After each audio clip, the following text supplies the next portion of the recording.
મારું નામ પ્રવીણ સી કે રાજપૂત. મારા વાઈફ ભારતી પી રાજપૂત. એમને લગભગ 1 મહિનાથી માસિકની પ્રોબ્લેમ હતું અને અમે નારાયણ હોસ્પિટલમાં અમારા રિલેટિવે સલાહ સૂચન આપ્યા પ્રમાણે શ્રી અંકિતાબેન દુબેને નારાયણા હોસ્પિટલમાં મળ્યા. એમણે સલાહ સૂચન પ્રમાણે એમના હાથ નીચે ટ્રીટમેન્ટ કરી અને એમણે દૂરબીનથી ઓપરેશન કરેલ છે અને અત્યારે 15 દિવસ થઈ ગયા.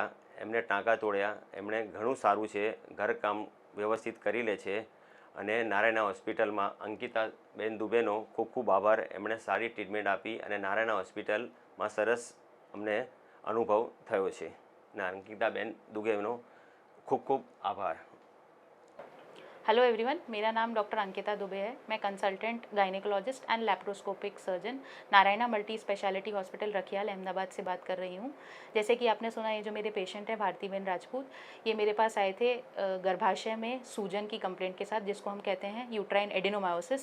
ये इनकी सोनोग्राफी बाहर से की हुई थी और पेशेंट को कंप्लेंट था मासिक ज़्यादा आना, मतलब महीने में ज़्यादा दिन मासिक आ रहा था। फिर हमने अपने यहाँ भी सोनोग्राफी करी, सेम फाइंडिंग था, गर्भाशय में सूजन थी, यूट्राइन एडेनोमायोसिस था। ऑपरेशन की सलाह दी, बाहर से भी ऑपरेशन की सलाह थी। पेशेंट मेडिकली दवाइयाँ ले चुका था पर रिलीफ नहीं था। फिर हमने पेशेंट का दूरबीन से ऑपरेशन किया। दूरबीन से ऑपरेशन करने के बाद टोटल लैप्रोस्कोपिक हिस्टेक्टमी। अभी पेशेंट को एकदम फाइन है। पोस्ट ऑप में स्टिचेस रिमूव करने के बाद पेशेंट अपना घर का सब काम कर सकता है। Okay, thank you.